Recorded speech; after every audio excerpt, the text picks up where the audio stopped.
paz do Senhor. Vamos aproveitando que os irmãos estão em pé, vamos abrir a nossa Bíblia, livro de Números, capítulo 23.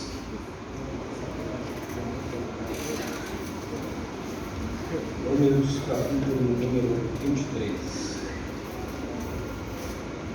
Vamos ler a partir do versículo 18 até o 24. Agradecer a Deus, agradecer por essa oportunidade muito maravilhosa.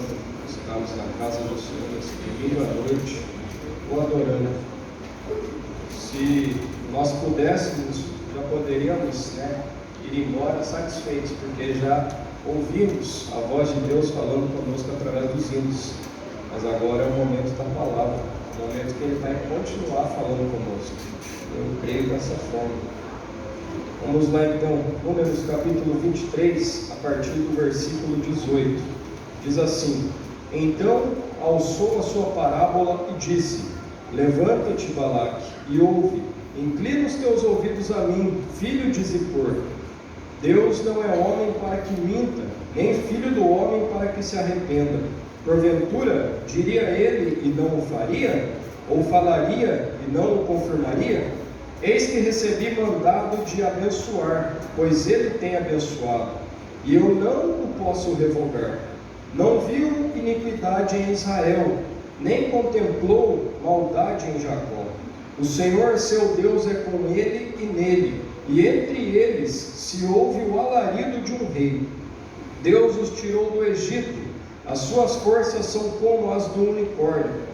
Pois contra Jacó não vale encantamento, nem adivinhação contra Israel. Neste tempo se dirá de Jacó e de Israel: que coisas Deus tem feito. Eis que o povo se levantará como a leoa e se exalçará como o leão, e não se deitará até que coma a presa e beba o sangue da sua presa morta. Amém, irmãos? Podem tomar o assento. Esse é um texto muito bonito. Esse é um texto que fala sobre a bênção de Deus. Não é qualquer bênção, mas é uma bênção especial. São algumas bênçãos especiais de Deus nesse texto, proferido por Balaão. Balaão ele foi contratado por Balaque para amaldiçoar o povo de Israel. A gente já vai entrar nesse detalhe. Mas pelo contrário, porque tudo aquilo que tentam fazer contra os filhos de Deus não prevalece. Tudo aquilo que tentam fazer contra os filhos de Deus vai cair por terra, porque nós temos a bênção de Deus, aleluia, sobre as nossas vidas. Moisés ele escreve Números por volta de 1400 anos antes de Cristo. Portanto, esse texto que nós lemos, ele tem aí aproximadamente 3.400 anos de existência. E hoje nós estudamos ali, na classe Abraão e Sara, a inerrância da palavra de Deus. E dentro dessa inerrância, nós vamos ver que a história ela segue seu curso. E a história ela é comprovada biblicamente através da história secular. Isso nós vamos ver sempre. Então, quando Números começa, lá no seu capítulo 1, nós temos ali aproximadamente um ano que o povo de Israel havia saído do Egito. Eles estavam acampados próximo ao Monte Sinai, próximo ao monte em que Deus lhes deu ali ordens, lhes deu mandamentos, lhes deu estatutos. E lá, recebendo todas essas leis, regulamentações registradas no livro de Levítico. O livro anterior, o livro de Levítico, contém todas essas leis, as instruções, como proceder com as ofertas, como proceder na adoração e tudo mais. Naquele momento, eles estavam deixando de ser apenas um povo escravo e dali estava nascendo uma nação. Por que disso? Porque agora eles tinham leis, eles tinham estatutos a serem seguidos por eles. E eles tinham na figura de Moisés ali alguém que pudesse os governar pelo deserto. Haja vista que não era para demorar ali esses 40 anos para eles chegarem até até a terra prometida, e sim apenas algum tempo, não muito tempo, né? Então eles tinham que se preparar, eles estavam em preparação para entrar nessa terra, para uma nova tarefa, para sair de onde eles estavam, dos arredores do Monte Sinai, e chegar na terra que o Senhor estava dando a eles. Nessa preparação, Moisés e Arão recebem a ordem de contar a todos os homens que estavam aptos a servir ao exército. O nome desse livro se dá então a essa contagem, Números, né? É justamente por isso, porque há dois censos, um no capítulo 1 e outro no capítulo 26. É um no início de Números e outro lá no final de Números. Então são duas contagens, uma quando eles estão saindo dos arredores do Monte Sinai, e outra quando eles já estão lá para chegar na terra prometida. Então eles precisavam, por quê? Porque Deus sabia que o povo iria enfrentar muitas batalhas pela frente. Deus sabia que o povo iria enfrentar guerras, e era necessário ter um exército pronto para o combate.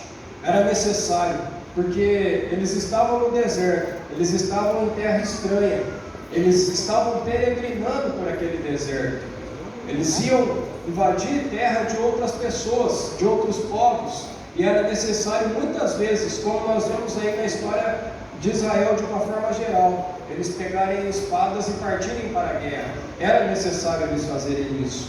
Então Números relata o porquê o povo de Deus não entrou na terra prometida de imediato, após a partida do Sinai. Números vai relatar isso, vai relatar algumas coisas que o povo deixou de lado, algumas pequenas coisas, falhas, que Deus perdoou, porque o povo conseguiu entrar, mas Deus também tratou, porque foi uma nova geração que entrou e não aquela geração que saiu do Monte Sinai, que saiu do Egito. A mensagem clara é que o povo de Deus prossegue em frente, somente pela fé, pela confiança em Deus, nas suas promessas e na obediência à sua palavra. Então, nós temos isso, que o povo ele vai pela fé, ele sai do Egito seguindo Moisés, seguindo pela fé, e eles vão pela fé pelo deserto. Algum momento eles tropeçam, né? Eles têm ali algumas coisas e acabam caindo, mas aí Deus é o Deus misericordioso, aleluia. Ele é o Deus que perdoa. Ele perdoou aquele povo e uma nova geração pôde entrar, aleluia, na terra prometida. São três temas fundamentais tratados em Números. O primeiro tema fala justamente sobre isso, sobre essa misericórdia, a vívida misericórdia e fidelidade de Deus para com o seu povo. Nós vemos Deus dirigindo o povo, nós vemos Deus consolando o povo diante das dificuldades, nós vemos Deus tratando os medos daquele povo, nós vemos Deus também tratando aquelas pequenas falhas, tratando aqueles que se desviam dos seus caminhos, punindo, somente após mostrar muita paciência. Imagina, irmãos, o povo sai do Egito, o povo começa a peregrinar no deserto e começa a murmurar: puxa, mas lá no Egito a gente tinha cebolas, a gente tinha vegetais, a gente tinha água. Então Deus vê naquele povo daquela forma, Ele vai e manda o maná, vai e manda as codornizes. E os irmãos não pensam que era pouca gente, não, era mais ou menos aí 3 milhões de pessoas, porque nessa contagem aqui são aproximadamente 600 mil homens preparados para a guerra. Então, no todo, são mais ou menos 3 milhões de pessoas. Imagina esse povo tudo com fome, imagina esse povo todo com sede. Então o povo começa: puxa, mas e aí? Lá a gente tinha isso, a gente tinha aquilo. Deus manda o maná, Deus manda as codornizes. E não fica só nisso. O milagre de Deus, quando Deus faz a obra, é completa, porque desde quando o povo clamou, desde quando o povo teve fome no deserto, até a entrada na terra prometida, foram 39 anos, e durante esses 39 anos, Deus supriu as necessidades daquele povo, aleluias. Deus supriu a necessidade daquele povo. Não importava a dificuldade que eles passavam, as roupas, sapatos, alimentação, água. Deus estava ali para os consolar. Por quê? Porque aquele povo era o povo escolhido de Deus. Aquele povo estava ali, não era por acaso, mas Deus que havia ordenado. Então, se Deus ordena, Ele também, aleluia, vai suprir as necessidades. Deus nunca dá uma bênção pela metade, a bênção sempre vem completa. Aleluias, glória a Deus.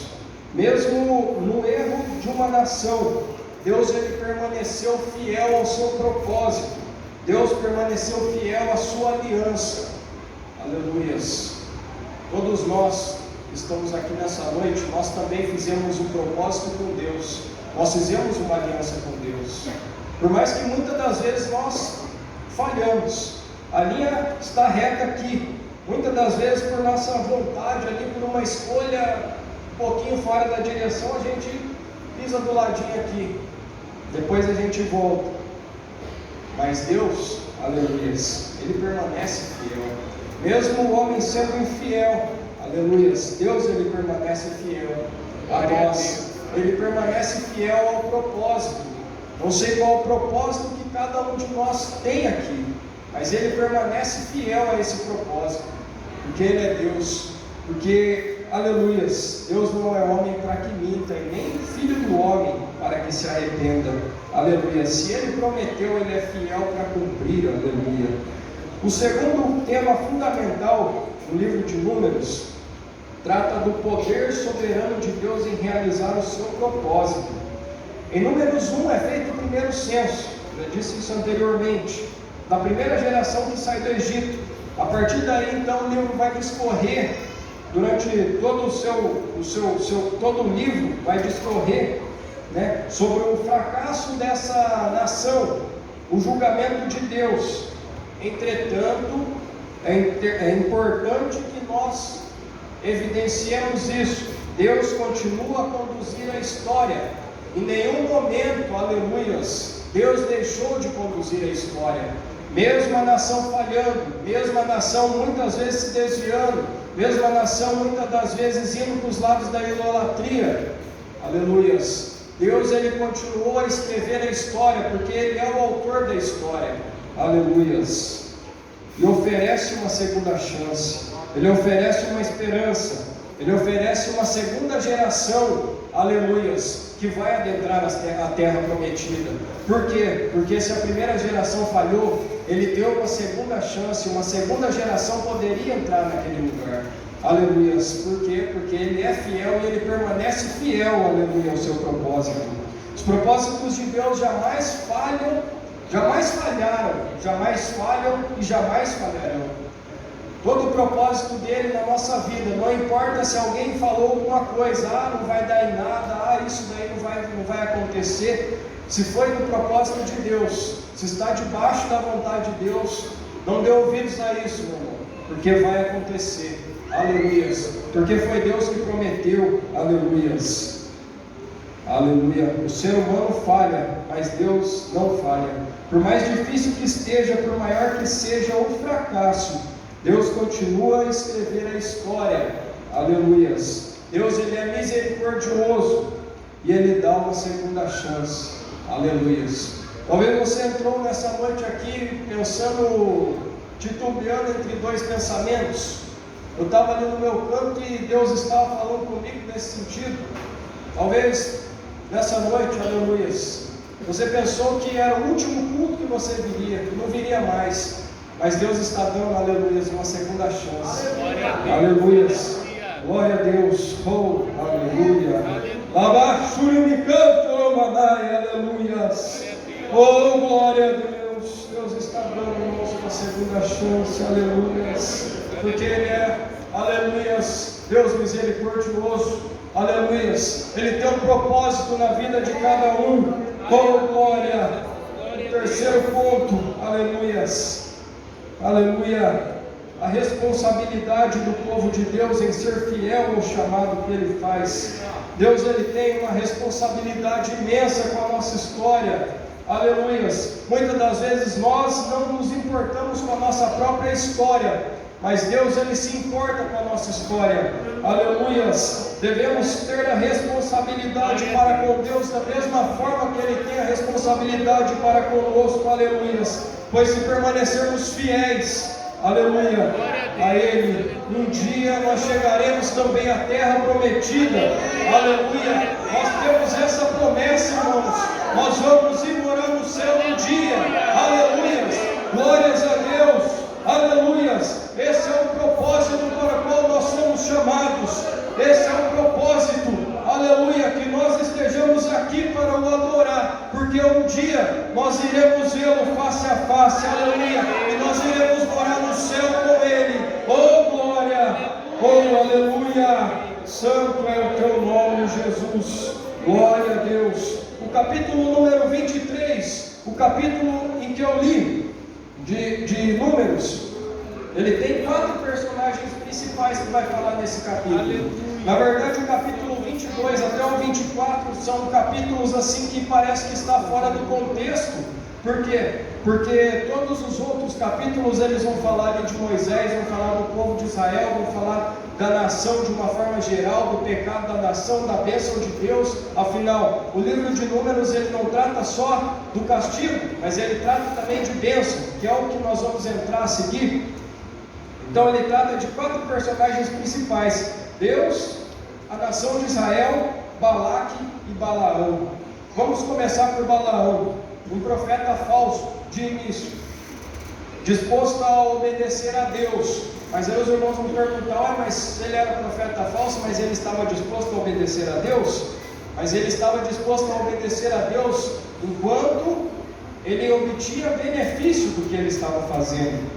Enquanto ele pudesse lucrar com tudo aquilo que ele estava fazendo, ele obedecia. Mas a partir do momento em que ele já não tivesse mais lucro nenhum, ele deixava de lado. Nós vamos ver isso no capítulo 22. Quando Balaque chama Balaão, manda os seus homens chamar Balaão para que pronunciasse uma maldição contra o povo de Israel, nós vamos ver que de início Balaão ele fala: opa, deixa eu consultar Deus. Aí Deus vai e fala com ele, e ele fala: não vou, porque Deus falou que não é para mim ir. Mas aí que está um negócio. Quando Balaque vai novamente, manda outros homens, manda mais condições ali financeiras para Balaão. Aí Balaão fala assim: eu vou consultar Deus. Aí Deus fala para Balaão assim: não vá, né? Ou se você vá, você vai falar o que eu falar. Por quê?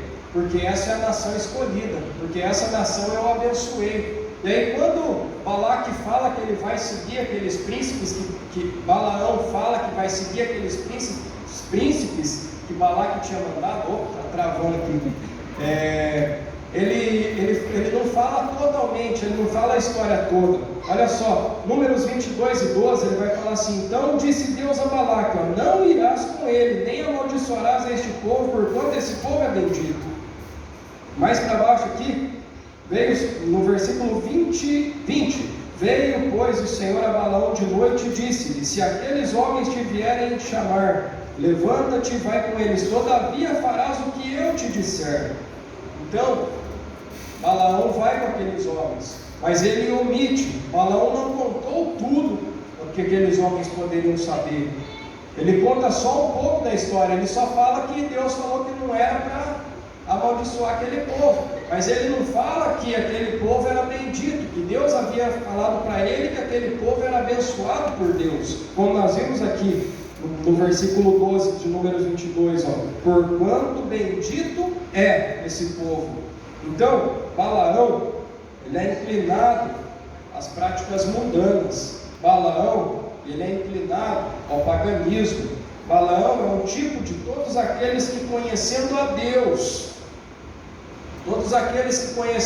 Deus, ainda voltam-se contra ele, voltam suas costas para ele e se agarram às coisas temporais em um mundo que é dominado pelo maligno. Essa é a figura de Balaão.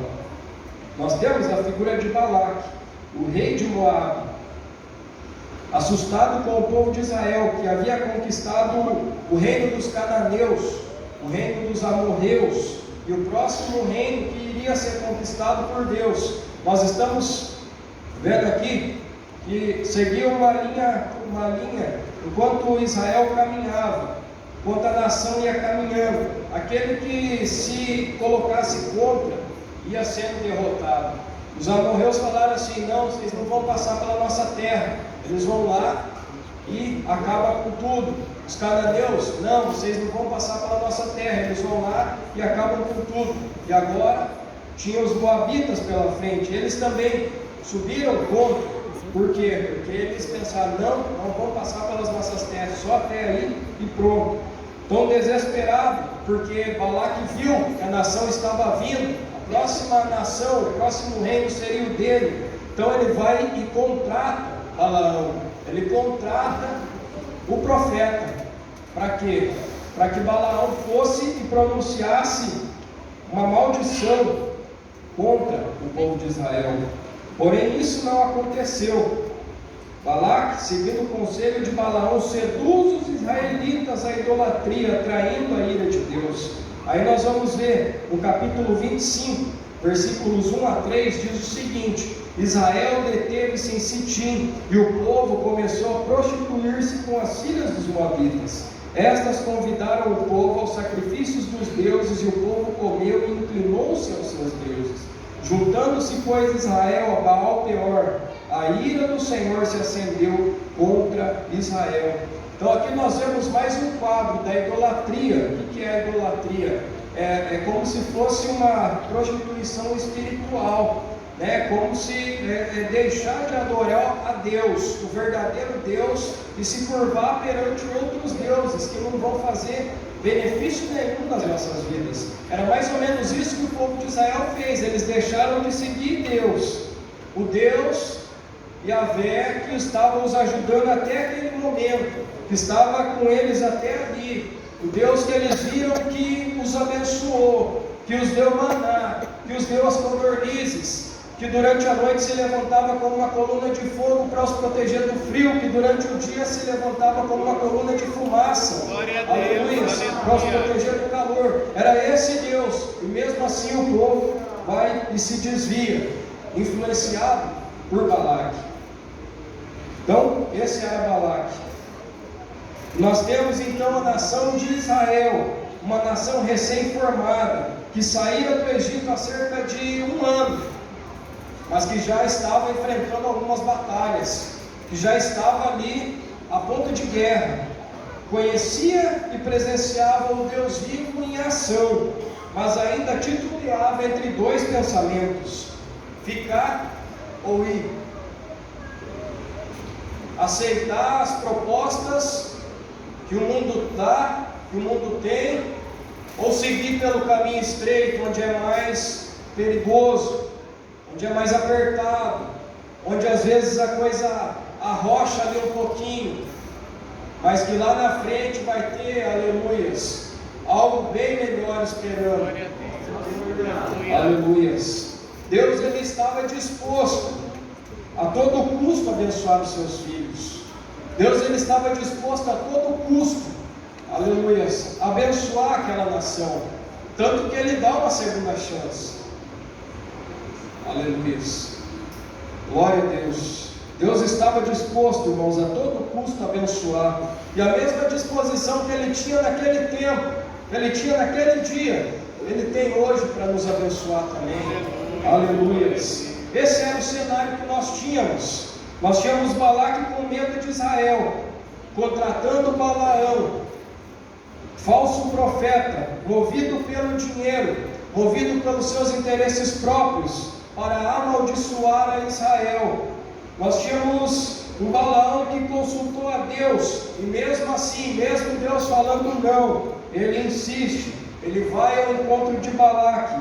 No caminho, um anjo do Senhor vai de encontro com ele. Aqui nós temos um episódio em que a jumenta vai falar a Balaão, né? Todos nós conhecemos essa história, e ela vai se desviando do anjo do Senhor, e Balaão vai batendo nela. Por 3 vezes Balaão bate nela, ao ponto que ela chega e fala: ai, por que tu me bates? Até agora eu só te servi, desde o tempo que você me comprou.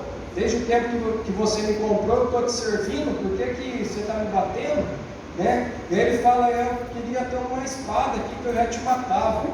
Daí nisso abre-se os olhos dele. Aí ele vê que tinha um anjo do Senhor na frente dele, com a espada desembainhada. Por quê? Porque o anjo estava impedido de que ele fosse até a nação e rogasse, proferisse uma maldição sobre a nação. Balaão não segue, né? Balaão, aliás, ele vai ao encontro de Balaque. Então entramos no capítulo 23, o capítulo que eu li, né? Encontramos 3 oráculos, 3 respostas de Deus a Baraque, 3 bênçãos de Deus sobre a nação de Israel. Por 3 vezes, Balaque ele tenta fazer com que Balaão amaldiçoasse a nação. Mas nas 3 vezes em que Balaão abre a boca, ele não pode pronunciar uma maldição, porque a bênção de Deus já estava sobre a nação desde Gênesis 12, quando Abraão é separado, aleluias. Quando Abraão lá é chamado, Deus fala com ele e fala assim que ele seria uma grande nação e seria uma nação abençoada. E em cima disso, nenhuma maldição poderia acarretar sobre esse povo. Nenhuma maldição poderia cair sobre essa nação. Aleluias. Todo aquele que é escolhido de Deus, todo aquele que serve a Deus, nenhuma maldição, nada disso pode cair sobre as nossas vidas, meus irmãos. Nós vemos por aí muita gente falando que tem uma maldição hereditária, muita gente falando sobre essas coisas, mas nada disso existe, porque o sangue de Jesus, aleluia, que nos toca, aleluia, tudo isso, aleluia, glória a Deus. Deus, ele transforma qualquer tipo de maldição em bênção, glória a Deus. Na segunda resposta de Deus, encontramos algo muito bonito, algo muito particular, que é esse texto que eu li, a partir do versículo 18, que na verdade a segunda bênção, ela começa a partir do 13, mas eu li a partir do 18, para nós identificarmos aqui algumas bênçãos que Deus dá ao povo. Então, nós temos aqui, a partir do versículo 21, nós temos algumas bênçãos. Vamos ver o horário, se vai dar tempo de nós falarmos sobre todas. A primeira bênção que Deus fala, que Deus profere sobre a nação, é a justificação. No versículo 21 do capítulo 23 de Números, vai falar assim, não viu iniquidade em Israel. Deus não viu iniquidade em Israel. Israel é vista como o povo santo, do qual foi aplicado o sangue da aliança. É Israel ideal. Deus via ali não aquela nação fragilizada, não aquela nação por ora idólatra, não aquela nação por ora pecadora, mas ele viu uma nação de Israel ideal, aquela que Deus gostaria que fosse. Era essa a nação que Deus via, não essa. Então por isso que Deus fala, não viu iniquidade em Israel. Era uma nação ideal e não uma nação real.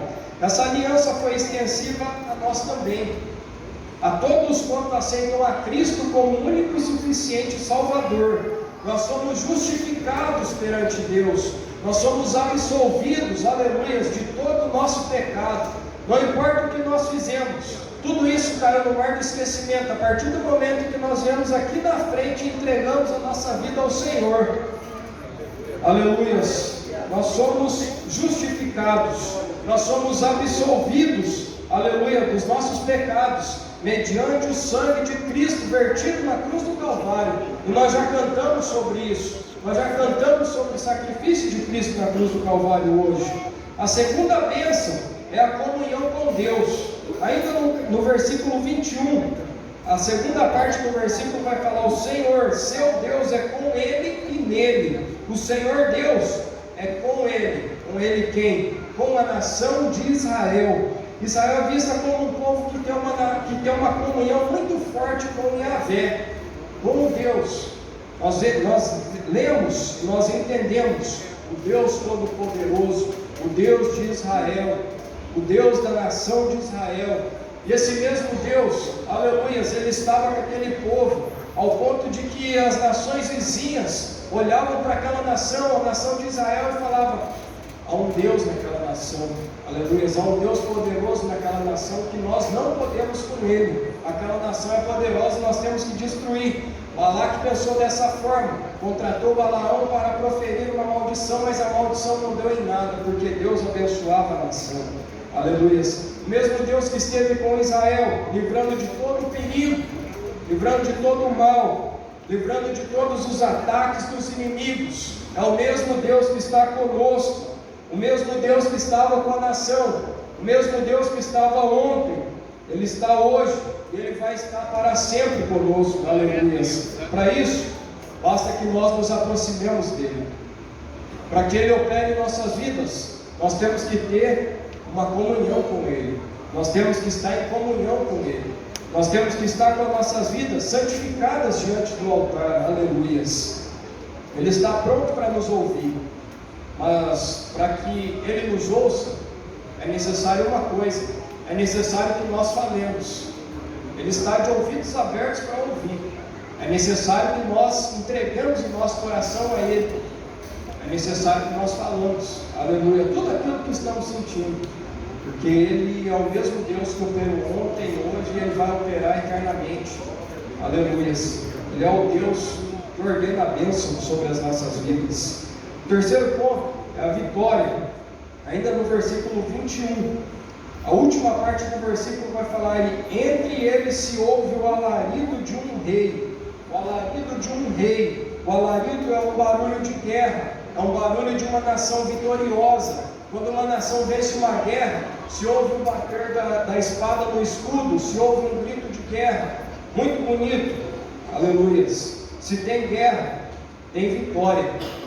Se nós temos guerra na nossa vida, aleluia, nós vamos ter vitória, aleluia, porque o nosso general, aleluia, Jesus, ele nunca perdeu uma guerra, nenhuma sequer, aleluia.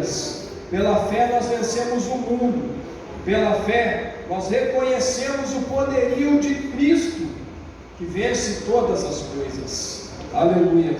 Portanto, não importa a guerra, não importa aquilo que você está passando, aleluia. O nosso general Jesus, ele nunca perdeu uma guerra sequer, aleluia. E não será a sua que ele vai perder, aleluia. A quarta bênção é a redenção. Primeira frase do versículo 22 vai falar assim: Deus os tirou do Egito. O Egito é um lugar de perdição, o Egito é um lugar de idolatria, pois lá se cultuavam vários e vários deuses.